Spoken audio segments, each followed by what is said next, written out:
Aries, Aries rising. How you doing, Aries? This is your reading for the Mars retrograde in Leo and Cancer. Ishala dienia, tufala tishenia la otoenia. Diana, Diana, Diana, Diana. So hi and welcome. My name's Chloe. I work with card divination, astrology, and as you just heard and as you saw, I channel multi-dimensional energies through my body, both in the form of physical and vocal light language. I la dishana, dofana ma dishiniana. And all of this is bringing in here. It's quite slowed energy compared to a lot of the other readings. I da la dishana. And all of this brings in healing. Healing, activation codes, and alignment to the messages that come through in this reading. Ila Diania, at the time of recording, Aries, the ascendant is in Aries, the moon is in Aries. Today is Tuesday, it's Mars's day, and you are ruled by Mars. So we're doubling down, tripling down, quadrupling down on this Mars retrograde energy for you, Aries, because it's obviously the ruler of Aries, and so it's got such a strong, it's got such a bigger impact for you, Aries. Which I will get into. Now, before I kick off, I read for the rising signs. And so for those of you who don't have Aries in the first house, look to where it falls in your natal chart, look to the house that it's in, and you want to apply the themes of that house, along with all the other meaning you've got going on in the sign of Aries, to the messages that come through. For example, I've got Aries in the 9th house, and my midheaven is there. So I would apply the themes of the 9th and what the midheaven represents to what's coming through in this reading. Now, it's as if that Aries energy, wherever it falls in your natal chart, has now energetically moved to the 1st house. So the astrology for the rising sign will always still link in. You've just got to add on your own natal chart meaning on top of it. As always, take what resonates, leave what doesn't. So as I said, I'm breaking down the Mars retrograde. Now, Mars retrograde's the least out of the celestial bodies. It happens every 2 years. The last time was in Gemini. It's a pretty significant transit.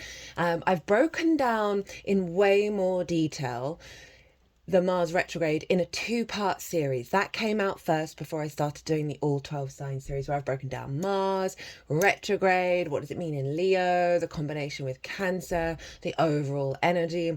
And I also broke down the astrology at the exact moment of the retrograde, when it moves into Cancer, when it goes direct in Cancer, and then when it moves back into Leo. And the reason why I do that is because those exact moments and how everything's talking to each other in the natal chart is imprinting into Mars. And so pulled some collective tarot cards. There's some oracle cards that I pulled. They are still on the desk in order for that energy to come through. So if you want a deeper understanding of what is the overall bigger picture for this Mars retrograde, it acts as the baseline for the all 12 sign series, and particularly Aries, because you are ruled by Mars, you might want to go and check it out, because it's always going to be a big deal for you.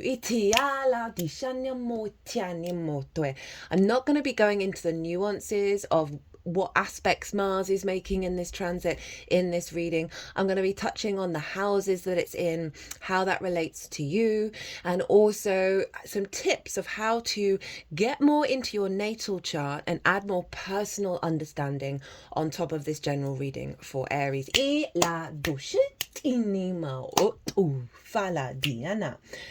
So before I kick off with the astrology, I'm going to be pulling some tarot cards, and there's going to be 3 piles on the selenite. The first pile is the overall intention of this transit. There's going to be 3 cards. One for the general combined energy. The second card's going to be for Leo. The third card's going to be for Cancer. Pile 2 is going to be the challenges. Sorry, guys, there's going to be some challenges with the retrograde, especially Mars, right? And because Mars is the personal planet, it's your motivation, your drive, your action, your get up and go, your passions. Can be conflict and competition as well. And it is, your individual drive. And so whenever we've got a Mars retrograde, Retrogrades are very yin in their energy. They call us to look to the past, to reflect, to revise, to revisit. And so often it's dredging up things for us to work through, right? And this is very much linked into sort of blockages around your motivation, around your drive from your... Mars is very independent. I'm sure you're aware of that, Aries. Of what's limited your frequency in how it takes action in the way that it moves through the world.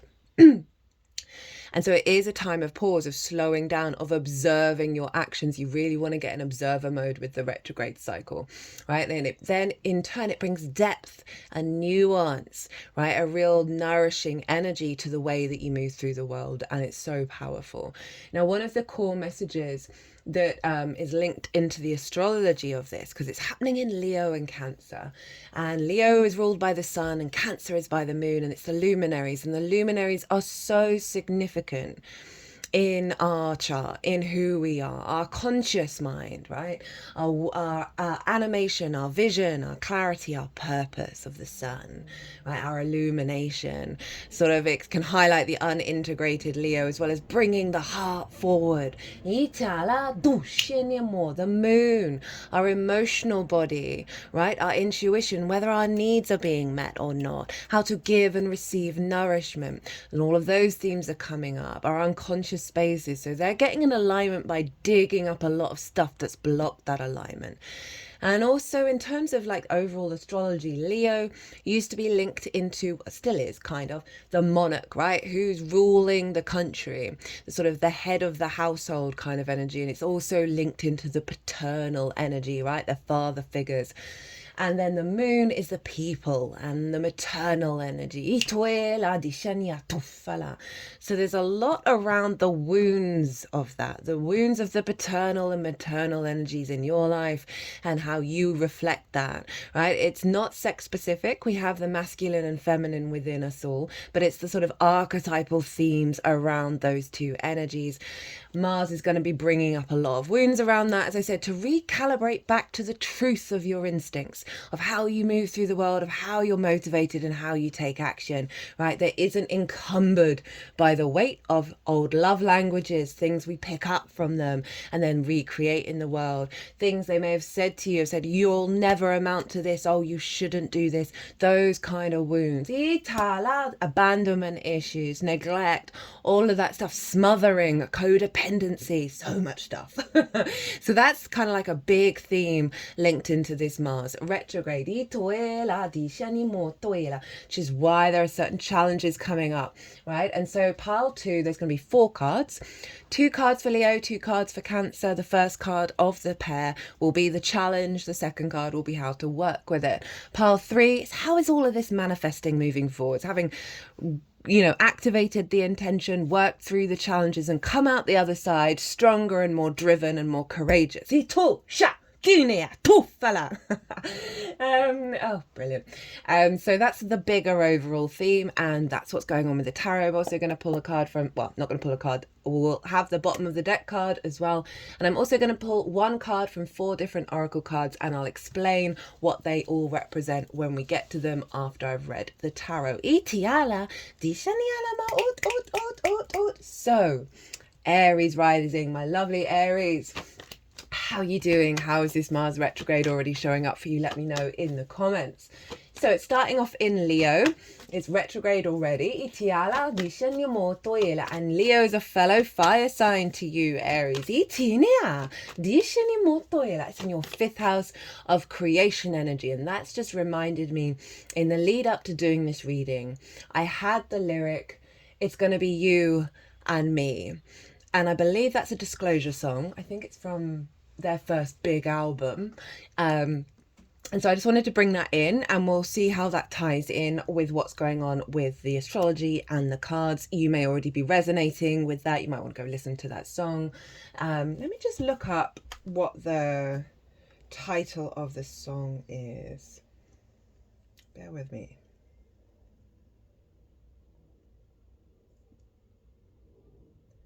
It's just you and me.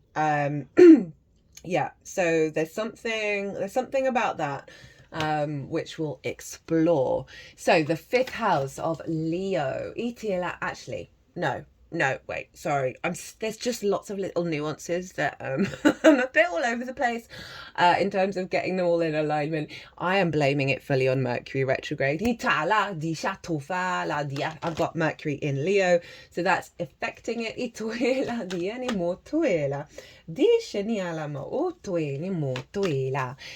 So, fifth house, the house of joy. It's in the sign of Leo right now. This is your pleasure, your creative energy. It's everything that I say is going to stem from your creation energy, right? Your pleasure, your amusement, your games, right? And the fun in your life. It's linked into children, both literal children. Ituela, disheni moto fiala. Ela disheni moto ela diana. Children you work with, your own children. This can be figurative children, such as creative things you birth into the world that feel like your children, as well as your inner child. So it could be that terms of you and me is doing some really hardcore alignment between yourself and your inner child. Some deep healing with that around. We can have a lot of addiction in the fifth house, right? Because our inner child may have faced neglect, have not seen how to be the adult in the room based on parental figures, and then recreates that through addiction, right? It's well known now, thank goodness, that predominantly addiction comes from trauma. Obviously, we have our phones, which is the pure dopamine, and regardless, I think whether you've got trauma or not, that's just like a mechanism of the brain processing the hormones and the desire for the brain to get the easiest hormones rather than based off of trauma. That it's also romance, dating, and love. So it can come in that way as well, of working around your motivation, your drive, your action, your passions. You know, there's distorted love languages, the difficulties where you don't have motivation, where you're prioritizing your actions in ways that lead to addictive processes or processes that don't serve you and your full embodiment. This may be being hyper independent when it comes to romance and love, or fully codependent, or things just not working out and then, you know, struggling to get back in the field again, or however you want to interpret it. Creative outlets, blockages around creativity. It's interesting, there's lots of cards have been coming out and I'm just feeling called to put them all back again. So there's it feels like there's lots of things up in the air at the moment. Interestingly, one of the cards that I put back has just come out again. I'm liking that. So there's something about revisiting and going back over things, questioning things, in order to then let the energy come through in a clearer way. Second guessing yourself around your creative energy, around your instincts from the heart. So Mars being retrograde, it is going to show us both the old patterns as well as the new patterns. And the trick with this transit is to observe your actions, to observe where they take you and see if there's any underlying energy that's blocking it or if it's in alignment. So a lot of going back and forth over what does your passion mean to you? What does your creativity mean to you? Where have you been blocked in terms of all of those themes? Where do you want to move into an alignment? You know, where is there a heaviness, where there is a lightness, right? Remember, Leo rules the heart, so we're reorientating the heart space, right? Perhaps there may have been a prioritization of self when it comes to all of these themes, and working through a way of finding a sense of reciprocity, as well as perhaps being too kind, too generous, too open-hearted, in a way that caused you perhaps being taken advantage of, and that's had you closed off. And what we really want to do is get in alignment with the truth of our own frequency of how we take action in the world, and that's what this transit's doing. And so often certain situations can happen to us where we close off our heart, right? Our motivation gets drained, and then we're not acting from ourselves, right? We've limited ourselves based on other people, based on the outside world, and really we want to be able to be very strong in our power, strong in our own authenticity of our frequency, and be able to act on it. Other things that may come up with a retrograde in the fifth house is you working on a creative project, you going back and forth over plans with a lover, right? And actions, figuring out how to work together in a healthy way.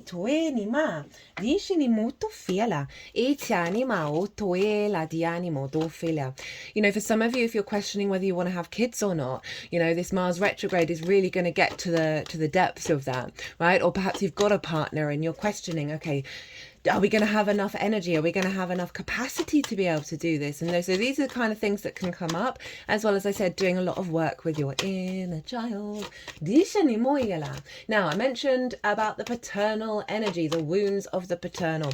And so the sun rules a Leo. And so there's going to be some themes around that, blockages around that energy that are going to come to the surface. I've certainly been noticing that myself, right? A lot of hypersensitivity when it comes to the father figure.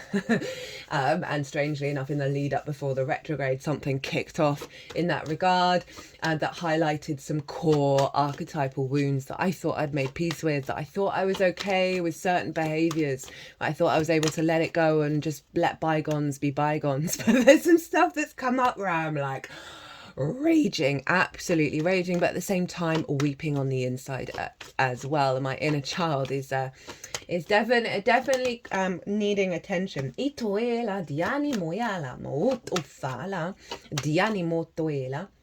And so there's that energy that's kicking around. Now that can just be the overall vibe in terms of the yang energy in your life as well. It doesn't just have to be linked to an individual. This can be your outward action, you know, that sense of moving forwards and where the limitations are.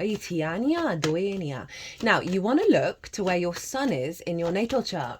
So this is one of the tips to get a little bit further into the weeds with the astrology. So wherever your sun is going to be influencing Leo by transit and in your natal chart just generally. So the themes of the house that your sun is in is going to be playing a significant role in this transit. So those themes are going to be coming up, as well as the themes of the fifth house. And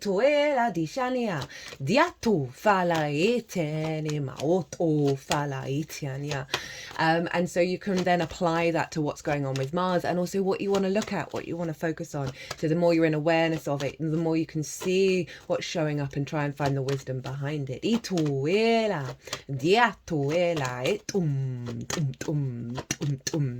Now, one of the things that Mars is doing, and this is the same for both the Leo and the Cancer transit, is that Mars is leveling up. Mars is leveling up Aries and Scorpio, because it rules those two signs. And so whatever's going on with Mars is always affecting you, Aries, and the Scorpio area of your chart.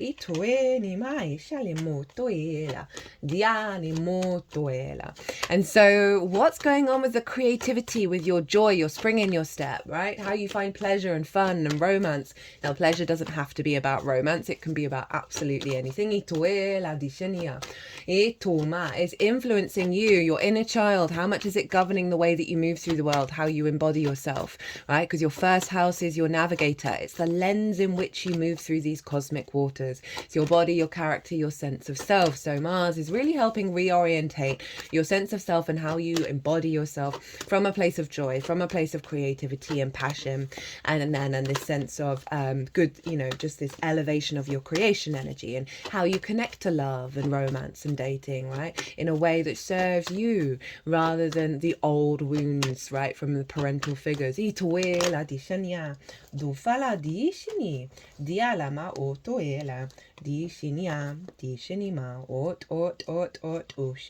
they wanted that one.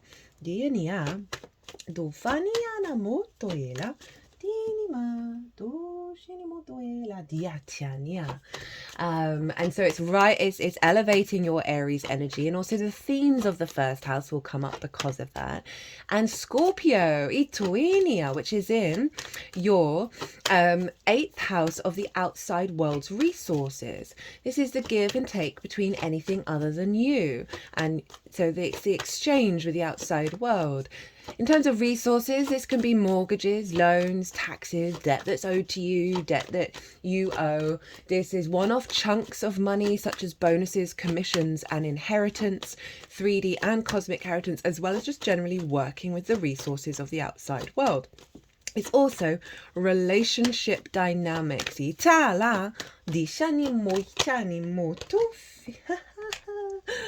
cool. Relationship dynamics, because as I said, it's the exchange between you and anything other than yourself. Time, money, energy, intimacy, ideas. It's a very magical house as well, because it's your relationship dynamic with source. It's the resources of source. So this is all getting an upgrade, right? So from your place of creativity and joy and pleasure, you know, this can activate a cycle of, you know, being aware of the abundant nature of the universe and bringing in more resources into your life that's allowing you to have more fun, have more play, getting more creative, as well as healthier relationship dynamics, right? In the 8th, we can have a scarcity complex as well as codependency or hyper independence, right? Imbalances of relationship dynamics. And so there may be some old wounds coming up from the 5th house that are then elevating your engage. Whoa, okay, Aries.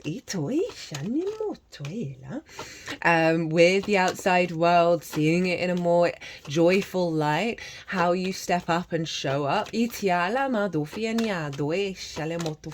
no longer being governed by the as I say, the dynamics of the parental figures and the ancestors. Because Mars is going to be opposite Pluto in Aquarius for the whole of the Leo transit, both retrograde and direct motion, as well as the end degrees of Cancer. And Aquarius is over in your house of good spirits, the 11th house, hopes and dreams, friends, groups and alliances, and reaping the benefits from your 10th house. And Pluto is there, right? Pluto and Mars opposite one another have the capacity to bring up distorted power dynamics, obsession, possession, control, domination, subjugation, conflict, drama, competition. I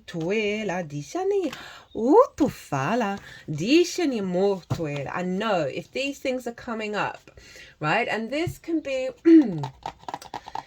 you know, you finding joy in groups, right? You being able to be yourself. There being some difficulties, some big bust ups in groups, whether that's you or the group itself might get kicked out of a group. I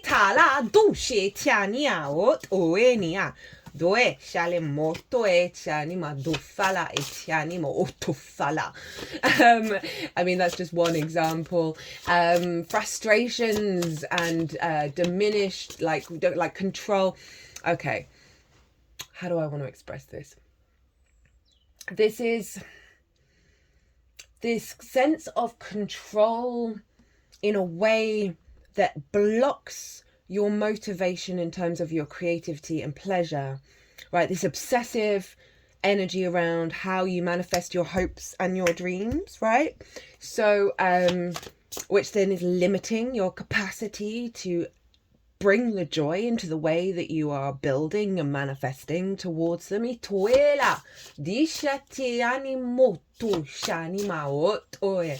could be, you know, you being... That's too many cards, thank you. There's an element of, you know, the sort of the ego of the sun of Leo, of your energy taking up a bit too much space in groups, that's highlighting where there's a lack of co-creation and being able to give and receive in healthy ways. 1 second, I just have to pause and open a window for a cat. That's quite interesting, because one of the 2 cards that came out of this oracle deck that I put back was open doors. So there's something about feeling like doors are shut. So Pluto in the 11th with this opposition with Mars is going to highlight where there's been sort of frustrations and a grip around, you know, also how your career is going, the resources you're getting from it, just this frustration that you can't find the joy in moving forward with that. Like there's a blockage around your creativity, perhaps because things aren't, you know, difficulties with your life purpose, your career, and Pluto really sort of trying to take control and dominate your actions and your desires and how you move through the world, and just feeling like there's lots of closed doors. And then for me to go and open both the windows for one of the cats that I adopted over the summer, and I do strongly believe she's an Aries rising. She's very independent. She wants to go out and explore. She wants to experience life. She wants to play. She's really obsessed with play at the moment. Especially I think when Mars was in Leo, which would make sense. That there's some doors opening because of the challenges that are going to come up, that are going to be reconfiguring how you still find motivation and drive despite what may seem like restrictions and closed doors are actually open doors. And there's more. It's if you feel like one door's shut, another two windows are going to open. What's that phrase? If one door closes, another that's there's something in that.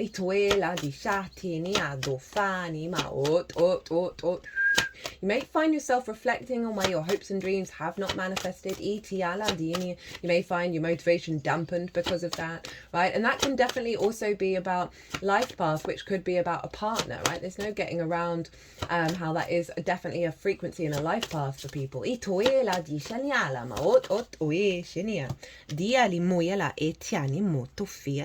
So the difficulties, right, between Mars and Pluto, as I said, are just showing where we need to let go of control, where we need to get into a neutral space, because when they're in alignment, it really is about right use of power, of working together, right? The sense of from the heart in an egalitarian way with that Aquarius energy.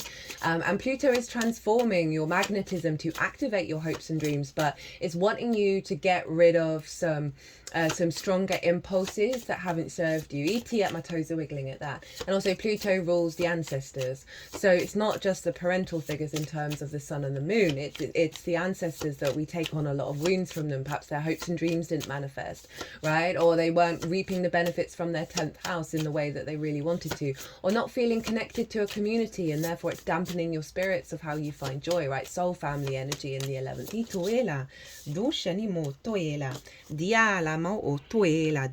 Of wanting to create with others, of wanting to find more warmth and love. Oh, they've all come out quite quickly.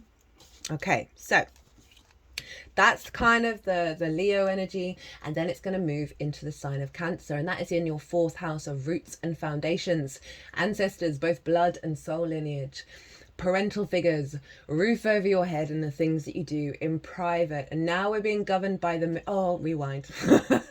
Okay, while Mars is in Leo, we want to look to where the sun is transiting. It's currently in Sagittarius, and then it's going to move into Capricorn. So Sagittarius is your 9th house of your perspectives, right? How you map yourself out in the world. We're in this now. We've got another perhaps 10 days or so left of this, right? Of how you map yourself out in the world, right? And the 9th house can get a bashing because of everything that's going on in the world, that we can't see beyond the denser entangled matrices that we can connect to. And so with this Sagittarius illumination, the sun loves to be in the 9th house. It's its favorite place to be. There's a real sense of vision of how you want to perceive the world and how you want to put those perspectives into use. And this is going to be influencing and elevating your perspectives and elevating your inner child and how you find creativity and how you find joy. So it's basically like a level up around your creation energy, but it's going to highlight where there are blockages before you then really steam ahead with that one. It's then going to move into your 10th house, the sun of Capricorn, and that is your, rather than the 4th house, which I just mentioned, of Cancer, this is your life path, your career. Career doesn't have to be life path, it can just facilitate it. It's visibility, reputation, how the big outside world sees you. It's also linked into bosses. So with this sense of awareness of perspective, you're then bringing the sun into the life path, right? And fusing that with your creativity, but also highlighting where that inner child may be blocked of like being able to even want to go on that life path, right? Feeling quite stuck in the inner child space and not bringing that together with who you are now. And so you're really going to get a sense of a vision around where the wounds are and how to work with them and how to elevate, your creation energy in alignment with your life path. There may be wounds around visibility that come from the parental figures, right? And that's why perhaps you might not be seen in the way that you would like to be in terms of your career. And so Mars is going to really help work with that as well as I say, infusing that creativity into the way that you work and finding more joy in the long term. Right, back to Cancer. So now Mars will be governed by the moon, and I love this because the moon goes through the whole chart every lunar month. And so this means every part of your chart The moon is going to be highlighting what you need to look at, as well as working with how to integrate the frequency moving forwards. And so this is a full holistic work through of blockages that have affected your motivation, your drive, your action, as well as showing you where you're going with all of that. So the moon, as I said at the beginning, that unconscious realm, our emotions, our intuitive body, how are our needs being met, how do we give and receive nourishment. So it's going to be highlighting those themes in every area of your chart. It's going to be so all the lunations are going to be really significant with this whole transit, right? Because the moon and the sun are obviously in with the lunations. So that's really lovely. Look to where your moon is in your natal chart. Right, so the themes of wherever it is going to be playing a very strong role in what's going on with Mars. So now it's in the 4th. So again, motivation, drive, and action from the ancestors. The parental figures doubled down, right? In order to strengthen your foundations, Mars wants you to be strong, wants you to be able to take action, wants you to have your blood pumping, very independent as well. So Mars is going to be helping you with that. If you've got a creative project going on, this is a great transit to work on that, work at home, get the stuff done, and that's going to be really, really supportive over the next couple of months. And that's going to be one side of the retrograde that's going to be really useful.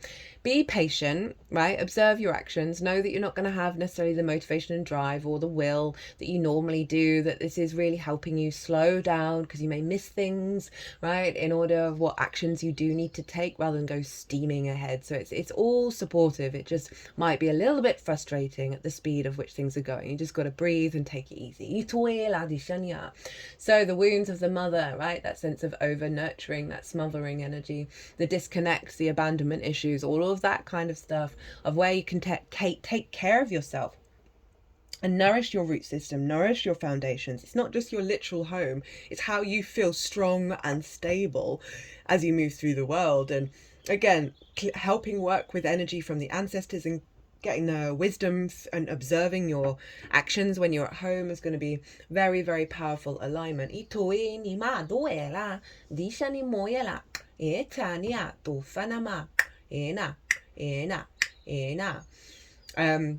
This could be, I could see this also, if this could be about leveling up a romantic relationship where you might start trialing living with each other. That could definitely be a vibe in terms of the 5th, moving into the 6th and back to the 5th again. Or working out, well, do I want to live with someone?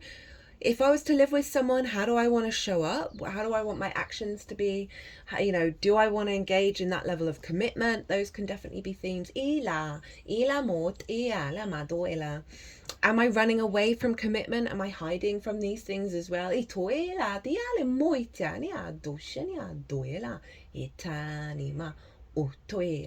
Bringing your creative energy into your root system, and that's going to be helping elevate how you stand firm in yourself and find that more of that joy and your needs being met and feeling like your intuition is really heightened with that Mars Cancer energy of just seeing a heightened alignment of the actions that you're taking at home that are really there to support you. It will be also potentially triggering you to some big emotions. I know I've been crying on and off a lot over the last couple of days, and I haven't done for ages, and I really do feel like this is I'm in a Mars year.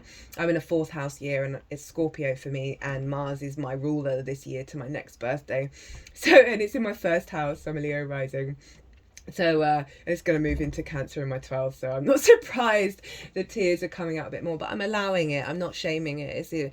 I know what's going on. I know it's all bringing it to the surface. If you want to go further, deeper into the weeds with things, I said look to where your sun is and your moon. You also want to look to where your Mars is, because it's the same Mars that's transiting in the sky, so they've always got a link between each other. So the transiting Mars is going to be upgrading your Mars, so those themes of where Mars is are going to be leveled up, as well as those themes playing a role in what's going on with this transit. Now, if you want to go deeper with looking to where your moon, Mars and sun are in your natal chart, you can look to who rules them, right? For example, my Mars is in Leo, and it is ruled by the sun, and my sun is in Virgo. So the themes of where the sun is and who rules it are going to be influencing it. So wherever Mercury is going to be influencing the sun, and I happen to have Mercury in Leo as well. So I've got a feedback loop in regards that's affecting both my sun and my Mars in regards to the Leo transit and the Mars transit in general are being governed by Mercury in the sun and the first and the second house. So that's quite a strong condensing of the energy. Now, for example, you might have your sun over in the 10th of Capricorn. So you want to look to where Saturn is, and say you've got Saturn in Pisces where it is right now, you'd then want to look to where Jupiter is, while incorporating the themes of Saturn and the themes of the 10th and the 12th house. Let's just do where Jupiter is now, in Gemini, right? And so you want to then bring in the themes of Gemini, which is your third house of your day-to-day, which is ruled by Mercury over in Sagittarius, up to your perspectives. So your Mars would be governed by Jupiter and Mercury because they're in each other's signs for this transit. So that just gives you even more nuance to what's showing up. So you can do that with your sun, your moon, and your Mars. Okay.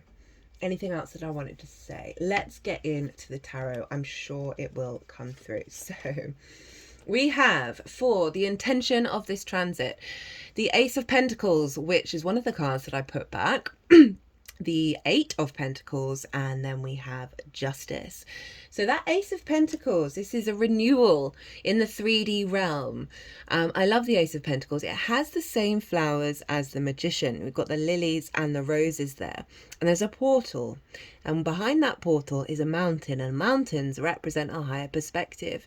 And so this is our capacity to create in the 3D world from a higher perspective, right? To bring heaven onto earth. And I really like this for your creation and for your creation energy and your home.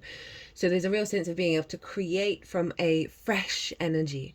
So there's more linked into your higher perspective and your ability to let go of old paradigms. I also really like this for your foundations, a fresh new energy coming in for you to create from, right? To build on. Your foundations are strong, which is bringing in both your creation energy and the mountains of the strong foundation. If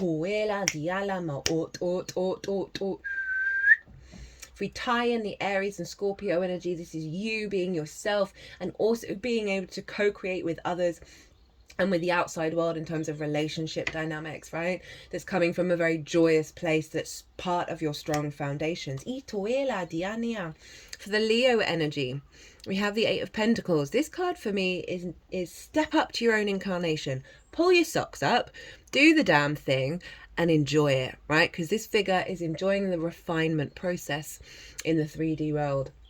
It's whistling while it does so. It's just having a good time, right? So this is really positive energy of being able to do the things and enjoy it in refining your creative energy, refining the way that you look at romance, love, and dating, of children, of fun, of amusement, your inner child, right? And this is mastery energy, heading towards mastery. And so with that, this is very creative of being able to implement all of that energy and find enjoyment in the process of your own existence, which is the fifth house. This is lovely. This is really, really lovely. And that's also tied into your perspectives and also your 10th house of life purpose and career, right? Of seeing the world differently, seeing how you show up in the world differently and applying that to your life path. With the creative underlying. This is also the willingness to work in relationships, whether that's with your inner child, children themselves, your creation energy, as well as relationship dynamics. And then for the Cancer energy, we have Libra, which is your 7th house of one-on-one relationships. Right, so for some of you, this is about leveling up a romantic relationship or a business partner where you're then working from home, right, and really elevating where you're headed in terms of your career, your relationship with Source that shows up in the 7th, right? getting more clients in terms and perhaps working from home, or meaning that you have more time at home, right? That you've got more resources coming in from your career that's allowing you, even though you've got more clients, to have a healthier home life. But if we just focus on the Justice card itself and not necessarily Libra, this is about you standing in your root system and seeing things objectively and empathetically, and being able to have a higher perspective and make good judgment and be in balance. That's such a powerful card for the 4th, right? So this is you being able to look at the parental figures, being able to look at the ancestors and understand what's yours and what's theirs, and understand why certain behavior mechanisms have happened and why things have led to where they are, and be at peace with it, right? It's very objective. She's holding the Ace of Swords, where she's getting divine clarity to make good decisions. You know, if there's been turbulence with that Mars transit, this is only to bring it into balance, right? Only to make sure that you have a happy home, happy work life. You know, one of the themes I did say is perhaps you're leveling up and moving in with someone, right? And bringing in that 7th house energy. That someone can be sourced, by the way. I mean, there's so much trauma in the 4th. I'm loving Lady Justice showing up, because it's kind of like, done with that, right? That case is closed. The judgment's been made. We're moving on. New soul contracts.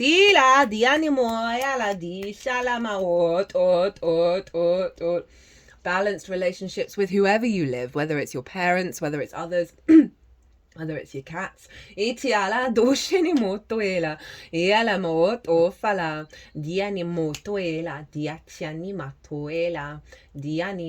of like the inner child, of like genuinely making peace and having a level of harmony and balance, that's then clearing the decks in terms of how you show up in terms of your relationship dynamics of Scorpio over in the 8th. Diale moyela, itini amu tufiala, dinima utufala, diani moyana, diana. So, first up for the challenge, we have for the Leo energy, the 2 of Pentacles and then the Page of Pentacles of how to work with it. So, the 2 of Pentacles is kind of highlighting the hamster in the wheel vibe, right? This is gotta work. Can't think of anything else other than get the money in. Got to get the money in. Got to have the food. Got to have the roof over my head. Oh my god. Can't think. Can't create. Can't thrive. Survival. That vibe, right? That blocks our creation energy, because there is no moment to even focus on it. It also can be linking into the constant, survival act of juggling that inner child energy, right? Of feeling like that's the only way. Perhaps your parents were like 3 jobs each, or not at all, and there wasn't any money, and so you're constantly in this sort of fear mindset that you gotta be on this hamster wheel, otherwise you can't succeed, you can't have fun, you can't have joy, otherwise you're not worthy of having fun if you're not working like an absolute horse.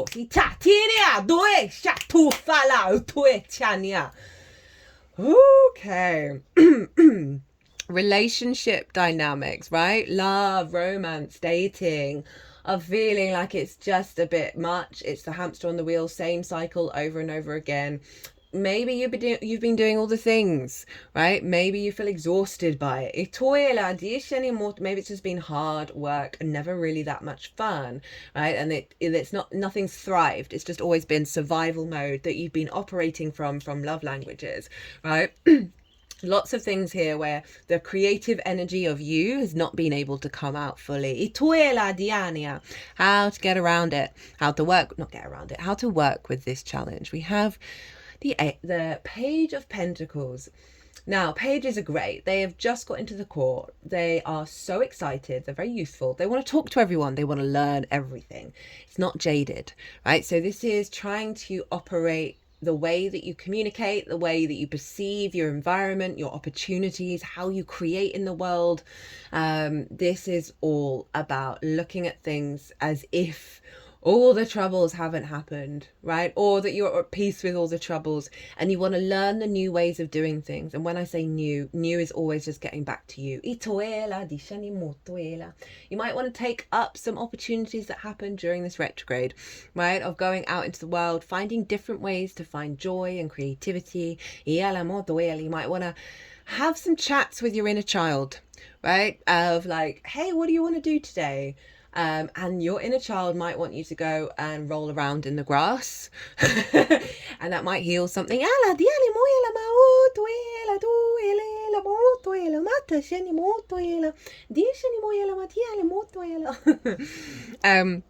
Try and communicate in a more grounded way with yourself. Be more practical. Be more solid with yourself in the way that you're interpreting your environment.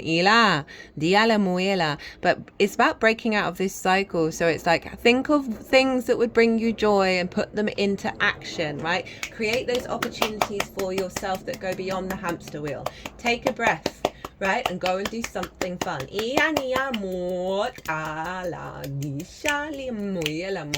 Think about what your hopes and your dreams are with that Pluto energy over in the 11th house, right? And maybe do a little thing every day to activate it that is coming from joy, without expectations, without assumptions.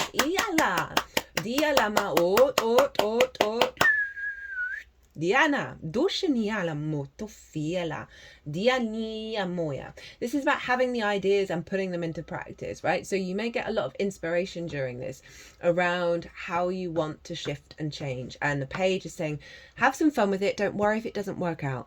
Don't worry if you fail and have to try again and again and again. That is Mars retrograde in a nutshell. It's the learning process. We learn from those things. It's not that you got it wrong and therefore get out. I'm just thinking, I was looking after my friend's kid yesterday and she's an Aries sun with Mercury, and she's got a real thing about how she wins everything and how everybody else loses and how it's important that she wins, and if she doesn't win she'll then change the rules and then declare that she's won. And even if I say to her, oh, I don't mind if I didn't win, it was just fun doing it, she's like, no, but you lost. And I know kids are like that kind of generally anyway, but it's just so funny with that Aries energy. She's like 3.5, right? That it's something around, what was I even talking about? Oh yeah, that's it, about allow yourself to not, allow yourself out of that sort of mindset and just enjoy the process of exploration and the curiosity. That was it. No assumptions or expectations of how anything's going to turn out. It's okay in this retrograde and at all times to sort of not have all the answers and to try things. Diana, right, in terms of romance and relationships, have healthier conversations. Perhaps you're in a relationship and you're burnt out and it's drained the fun that you're having, and this is about having that conversation and going, hey, look, I'm really overloaded, I kind of need some help, let's talk about it. Can we try and figure out some ways where we can bring some more nourishment and fun into our relationship? Because I'm tired.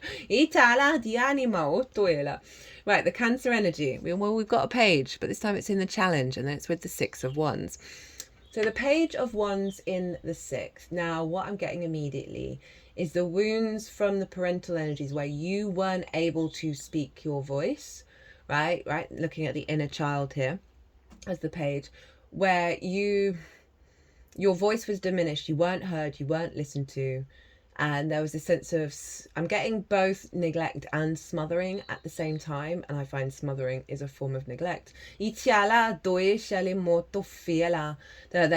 this wound coming up around not being heard, right? Not having the downloads at home, not having the clarity, the inspirations.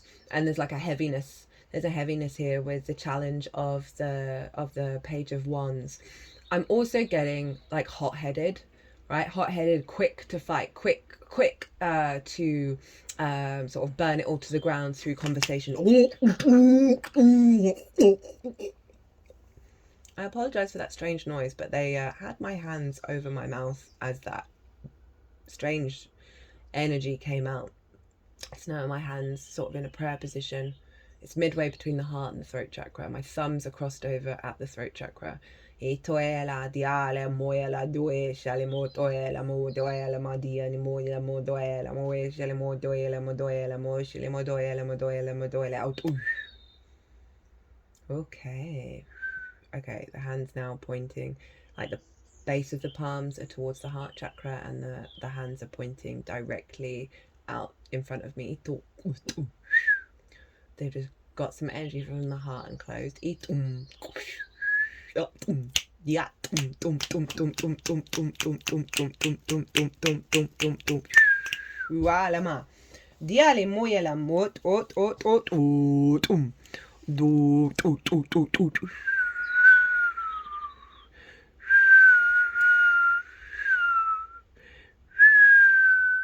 I'm wearing this top because it's blue and copper, so it's bringing in the fire and water energy. It's where your passions have been denied from the intense emotional body you may have faced growing up from a parental figure or someone in your early years. Sorry, guys.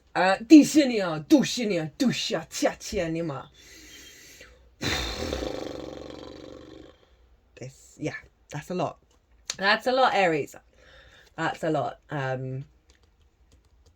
And it's dampened. It's dampened. And you may have worked through a lot of this already, but something really powerful is going to come through in this transit. There's setting you free. And we've got the 6 of Wands with it. And this is how to work with this challenge. And I'm getting 2 messages with this. One, it's asking you to celebrate the journey that you've been on. Right? That it's been difficult. And you had to do it. And there's a sense of like knowing you did a good job, knowing where you're at. You've done a good damn job, right? And you need to start feeling victorious in your own power, in your own energy, and cultivate this. And there's a sense that throughout this transit, you're going to get clues from maybe people around you or yourself, your environment, to let you know that.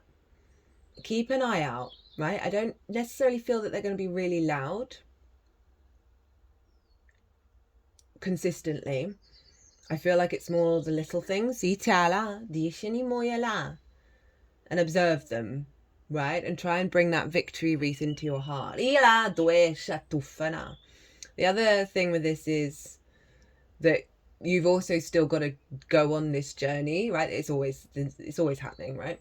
Of going and working through these difficult fields, right? So you've got the 5th and the 4th, and that's the inner child and the home.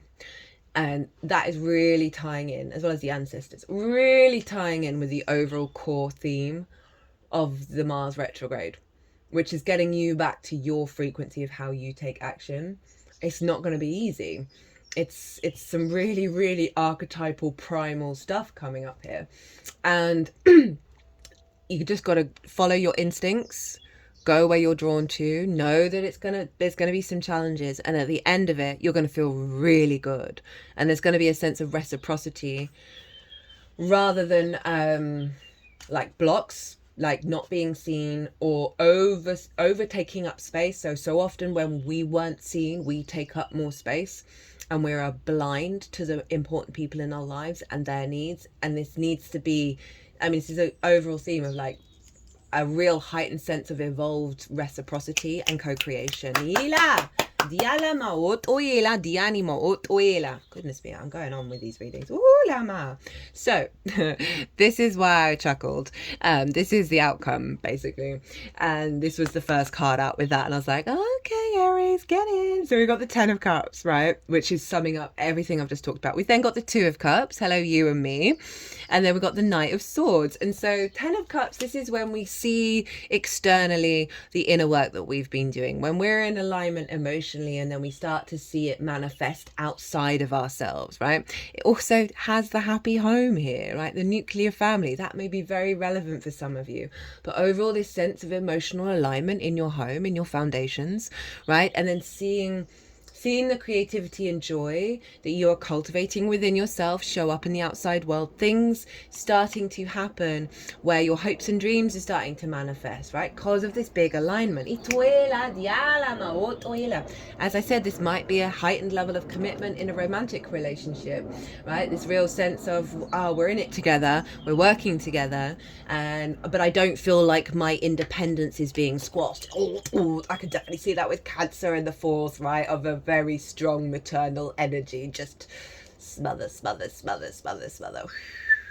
Guatiana, duela di anima, diuele ma duenia. And then the Two of Cups, right? So, I mentioned you and me, the disclosure track at the beginning. This is you, could be you integrated because of the work that you've done with your inner child stuff. So it's the masculine, feminine spirit. We have all of these within us. None of them are sex specific. And there's a real sense of love and union through respect, honor, and dignity. These two are equal, right? They are eye to eye. They are both open to give and receive. So this is really beautiful. Whether it's a romantic relationship or not, overall, there's this sense of the capacity for union within and without, right? This sense of respect and equality and dignity and love and openness, and I'm here for it. And what I really like it is with the Knight of Swords, of this, you knowing your, like, the perspective is clear. It's your energy, it's your understanding of the world and how you take action on it, right? This card, I had a download on this card before, because the only other card that has these jagged clouds is the Five of Swords, right? And the Five of Swords is about domination and subjugation. For me, it's the most difficult card in the tarot. And I used to link this Knight of Swords, and that's still one of the ways that I read it. I always go with the first thing that pops into my head, of like, very quick to fight, quick to words, quick to battle, quick to your perspective and go and fight about it without listening, exhausting this horse, exhausting yourself, being completely burnt out and frazzled and all of that. But I got a download about maybe 2 months ago, and I haven't brought it up very often with this card, is this figure is zooming past that conflict, is zooming past those jagged clouds that represent the Five of Swords, is able just to let go of the trauma, let go of the entanglement, let go of the conflict and the bully and victim mentality, and just hold on to the sword of truth. Remember, we've got it with Lady Justice as well, and move past it, right? And that you're no longer entangled and attached to it. That's shaking my root, and also the back of my spine, the back of the body. For me, is very much about the past energy. That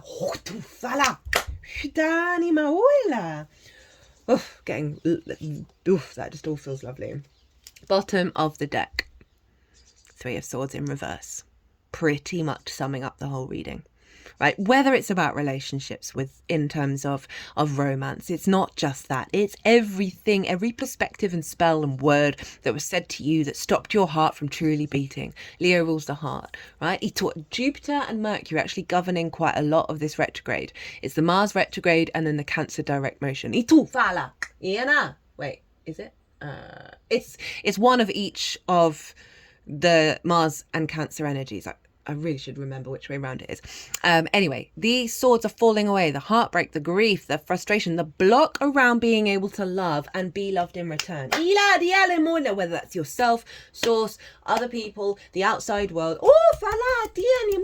Remember, it's upgrading you and your relationship dynamic with the outside world, universe, multi-dimensional sphere, multiverse, all of it. Oh, the energy's like, I'm really like, that second was not me. That's funny that they mimic that. Right, okay, before I pass out through this very intense oh my goodness. Remember, so this is the first deck that I was shuffling. 2 cards came out. One of them, and I put them both back, but one of them said open doors. And that's when I paused and went and opened the windows. Sorry, was it closed doors or open door? Anyway, remember that bit. This is the card that that felt like the right card. And this is what we're remembering in the retrograde. And it's from the Oracle deck, What We've Forgotten by Amy Miranda. All the decks are in the description box, by the way, if any of them take your fancy. And this is what it is. Can you read that? Unconditional love. My brain is imploding. It's Source is I love Source, and Source is a cosmic troll, and this is just a beautiful alignment to come in of what you are remembering with this transit. Energy flows where attention goes. We're going to entertain that there is a source to this whole life thing. We can call it a creator, a spirit, an energy, or even Howard if you want, or Howard be thy name. But we're going to entertain that there's something out there that everyone who wants to can collaborate with them. Spirit is non-binary. Source is love. Better bumper sticker than the other one. It is a force so magnificent and bright that it is everywhere and in everything. Total and complete unconditional love. It speaks in symbols and visions and downloads and transmissions. It is like seeing underwater. It's like tuning into specific channels on the radio, except we are the antenna. Source loves us because it's part of us. We're made of the very same stuff. When we put our attention to it, to the love and magic that is Source, it surrounds us. When you lean in, Source will lean towards you. That's exactly why you pulled this card. Think of this as a wink from Source, or a hug if you're ready for that. Let the light wrap around you, let it move through you. So what this feels like is that understanding of the combination of sort of, the paternal and the maternal and spirit, right? The union of those, healing the wounds of those, because Source pervades throughout all of it, right? All of those difficult energies. Source was within all of it. A lot of what we have to do, well, we don't have to, a lot of what's really helpful to do is to make peace, is to not be in conflict, because the awareness of the magic everywhere, of that Source is everywhere and that we are it and everything is us and we are it. Itoela di anima, di alamu, and it's harder said. It's easier to say than to be done. And as I said at the beginning, I'm working through some paternal stuff right now, and I'm really struggling to be okay with the kind of behavior that is being exhibited, especially what I struggle with is when people aren't aware of their own nonsense, right? And hold themselves out as better than how they're actually behaving. And that makes me want to, that brings the rage in me. And so I'm working through that. I'm working through, how can I find Source here? And I know Source is there because I understand why all of the things have happened, but there's still a lot of emotional responses coming up that, I'm going to take on board that unconditional love, that you are held. If you haven't felt held by the paternal figures or whatever it is that's resonating with you, Source is coming and saying, hey, look for my clues. Look for when I'm opening a window, when a door's being slammed in your face. Look for me. Look for me. And draw into that energy. Oh, it's making me want to cry. Okay, next up we have and it brings unconditional love for yourself, because so often we internalize what's happened in our early years, right? I used to have massive abandonment issues. They're still there. It's just not as prevalent as they used to be, because I've been doing the work. Because there was a lot of stuff that happened in my early years that then I recreated in my romantic relationships. I recreated in my friendships, in my engagement with the world. This sense of lack of value because of feeling, because we take everything very, very personally when we're young. We think it's all to do with us. Even though what happened was to do with my parents, nothing to do with me. I'd internalize, that one's not here because of something I did. And then they swapped over and it's like, that one's not there at all now. Was that something I did? And it's just like, it's an overload. And it takes a while to do that. And this Mars transit, this is it's packing a punch. I'm feeling a pain in my head. Aries, you rule the head. So there's something being shifted in the brain to help ease the capacity to work through those things and get to this, right? Ituela, and get to this balance. This balance and this fresh energy, right? So where you can create from yourself, and not simply recreate. Ila, diani moyana. Okay, next up we have from Kim Krans's The Wild Unknown Animal Spirit Oracle. I brought this in because Mars is pretty primal, right? Very instinctive. And so I thought the animals are going to tell us some really cool stuff. So this has mostly been, for most of the readings, a difficult card. So it's highlighting what we need to focus on, as well as what to sort of channel in order to elevate and or channel in order to get the answers of how to work through it. Creator of prosperity through life's work, Dharma. The spider is an ingenious creator. I love this for the 5th. Its greatest gift is weaving the thread of Dharma into a vast, intricate web that supports the spider and those around it, both financially and spiritually. It is hard work, but the spider neither tires nor becomes impatient. This card reminds us creativity is everywhere. Oh, you couldn't make it up. Be process-orientated rather than results-orientated. And soon your work becomes like the weaving of a magical, priceless tapestry. Abundance follows. When in balance, appreciative, enthusiastic, prosperous.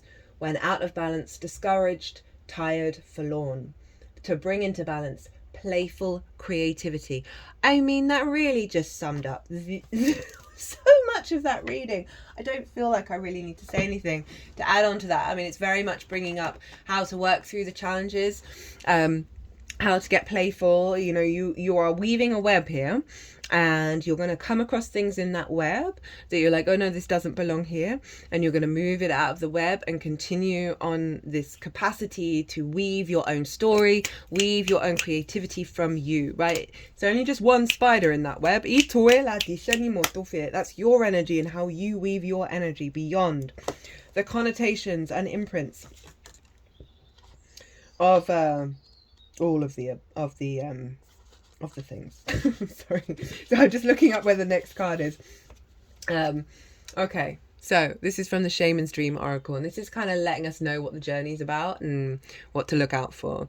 So it's 24, Galactic Mushroom, the Divine Matrix. So we've got the web and the matrix. The Divine Matrix, the intricate complexity of life. You might have been thinking and acting like you were the only one in the dream creating your life. The galactic mushroom arrives as a playful yet potent reminder that you need to get with your higher power. The universal laws are not for your benefit only. The laws of attraction does not exist just to serve up your desired outcome. The matrix of consciousness, and that can tie into some unintegrated inner child stuff of like mine, I win. And we've all got that in us. It's not always activated, but I'm certainly taking this on board of what this is trying to tell. The matrix of consciousness, called Source, or God, Spirit, and many other names, is intricately woven into life. There is so much complexity that the human mind cannot comprehend all the moving parts. It's impossible to see beyond what you already know, just as the head of a mushroom is clearly visible above the soil, but not the living biome below. The thread-like mycelium of fungi form vast, intricate networks underground, connecting different life forms with one another in a kind of internet of the planet kingdom. Imagine the divine matrix serving the same way, connecting the individual consciousness with that of the divine. You know, that connection with Source over in the 8th with Scorpio, and your embodiment of that, as well as that 2 of Cups, all right? That sense of the capacity to connect in alignment with Source's energies, rather than the old network where it might have been withdrawal, it might have been distorted. You might have wanted to shy away from it altogether. The galactic mushroom reminds you that your dreams and desires are heard.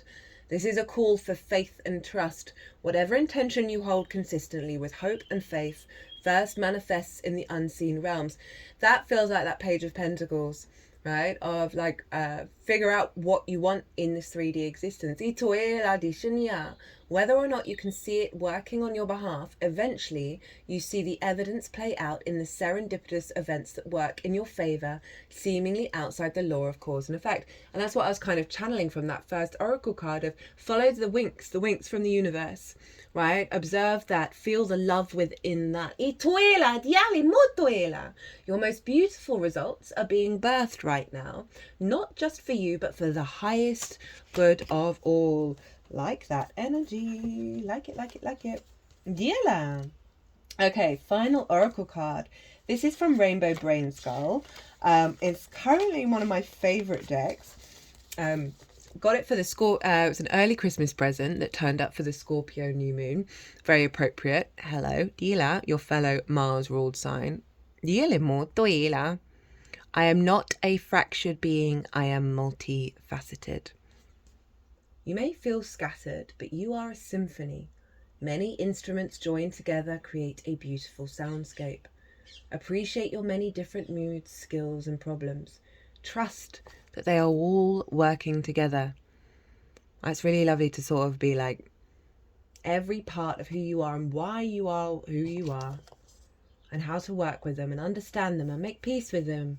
Like seeing things as tools rather than, weapons, or I don't really mean that. Tools rather than, restrictions. Again, that's kind of making peace, isn't it? And realizing, I wouldn't be who I am today without all of that nonsense. And coming into a state of union rather than a state of conflict. I'm just going to look at what's at the bottom of the deck for that one. Big mixed barrel of emotions. I don't think I've had this one before, so I'm going to be reading this for the first time. I mean, admittedly, most times it feels like I'm reading things for the first time because my memory just dumps things very quickly. You don't have to label what you're feeling. Just be present with it. What is most important is not trying to escape or avoid your reality. Okay, Aries, this is saying don't avoid what may come up. Don't avoid it. Allow it to move through you. Know that it's part of the process. Look at that inner child right there who's just wanting you to feel your feelings. And in order to get here, you got to make peace with it. I've been crying a lot. And they've been like, when you have those you might not know. You might not cry. Let the tears out. Look, all our tears have a certain chemical makeup that's linked into what the tear is about. That's why a lot of old school spells were like, get the tear of the first love, right, kind of energy. If you keep that in, that energy is just looping back around in you. Cry, cry, cry, cry, cry. But I've been having tears that feel like they are coming from the root of me rather than just like, it's like core stuff coming up. So let it happen. I've been letting mine happen. Don't be hard on yourself. Allow yourself a little cry. And then let's see what happens afterwards, right? It's very cleansing. It's like having a good sleep. Anyway, Aries, I don't mean to leave it on crying, but I think it's important, right, for you to allow yourself to be that. Be good to yourself, Aries. Be good to those around you. Safe travels. And be well until we meet again.